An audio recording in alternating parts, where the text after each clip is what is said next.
18 শেষ স্বপ্নদ্বীপের স্বপ্ন। পছন্দের সাহিত্য নিয়েও স্বপ্ন ছোঁয়া হলো না বগুড়ার তরুণের। যাদবপুরের হোস্টেলে মিলল তার নিথর দেহ। যাদবপুর বিশ্ববিদ্যালয়ের মেন হস্টেলের চিলেকোঠার দেওয়ালে লেখা কবি সুজিত সরকারের একটা জনপ্রিয় পংক্তি, ছাদে উঠে এলে ছাদ গৌণ হয়ে যায়।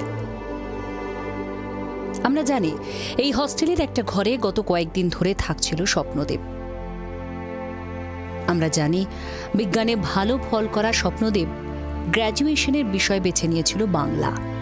আমরা জানি ক্রমেই তার ভালো লাগতে শুরু করেছিল সাহিত্য। বুধবার ক্যাম্পাস থেকে হস্টেলে ফেরার পর তার রুমমেটদের কথায় অস্বাভাবিক আচরণ করছিল স্বপ্নদ্বীপ। কিন্তু কেন? কি ঘটেছিল তার সঙ্গে? কেন তার দেহ মিলল হস্টেলের উঠোনে? আত্মহত্যা? দুর্ঘটনা?